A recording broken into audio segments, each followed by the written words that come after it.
Hello everyone, welcome back to UPSC by Prateek Saurabh. My name is Sanjana Issar Wadhwa. आज के session में हम बात करेंगे एक इंटरनेशनल अचीवमेंट की।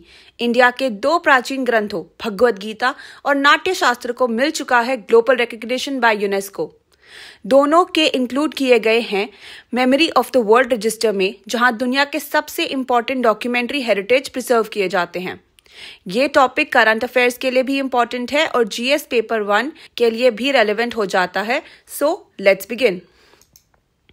तो दोस्तों, ये न्यूज में इसलिए है क्योंकि यूनेस्को ने 2025 में अपने memory of the world register में 74 नए डॉक्यूमेंट्स को ऐड किया है। इंडिया के लिए ये प्राउड मोमेंट है क्योंकि इंडिया के 2 भगवद गीता और नाट्य शास्त्र उनमें से एक है। यूनेस्को ने लॉन्च किया था memory of the world programme 1992 में।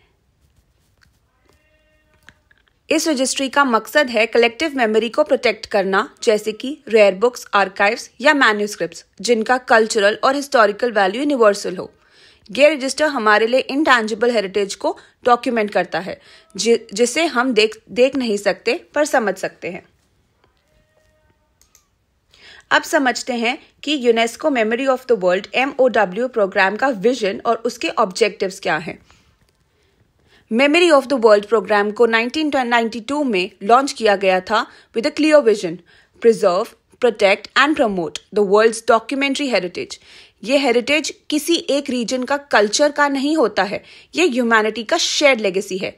यूनेस्को के वर्ड्स में ये प्रोग्राम एक कॉल अगेंस्ट कलेक्टिव एमनीशिया है, यानी हमें अपने कलेक्टिव यादों को भूलने से बचना है। तभी preserve, protect and made permanently accessible to all. इसके की ऑब्जेक्टिव्स हैं: preserve documentary heritage, ensure universal access and raise global awareness of its significance. अब हम ये समझते हैं कि हमारी जो 2 ग्रंथ हैं उनका क्या इंपॉर्टेंस है। सबसे पहले भगवद गीता। भगवद गीता जो सिर्फ एक धार्मिक ग्रंथ नहीं बल्कि एक इंटेलेक्चुअल एंड फिलोसॉफिकल क्लासिक भी है। ट्रेडिशनली ये व्यास ऋषि द्वारा लिखी गई मानी जाती है। इसमें 700 श्लोक हैं और ये महाभारत के भीष्म पर्व में एम्बेडेड है। गीता का विजन है धर्म, कर्म और जनन का सिंथेसिस। और सबसे खास बात, ये ऐसा टेक्स्ट है जिसमें वैदिक, बुद्धिस्ट और चारवाक, ये चारों फिलॉसफीज का फ्यूजन मिलता है। यूनेस्को ने एक्नॉलेज किया है कि गीता एक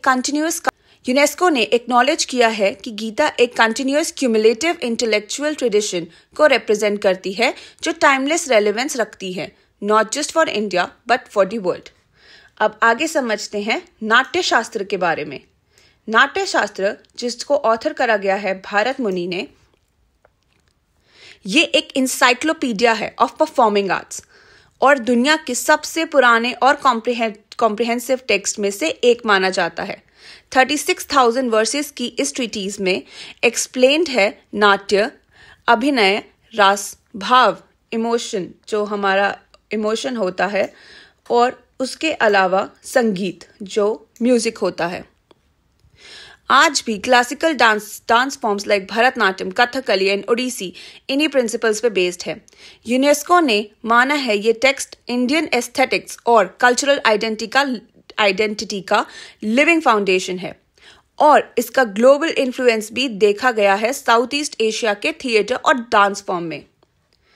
आइए अब समझते हैं कि इसका सिग्निफिकेंस क्या है। ये सिर्फ एक सिंबॉलिक जेस्चर नहीं है, ये रिकग्निशन है एक ग्लोबल आर्काइवल स्टेटस देने का।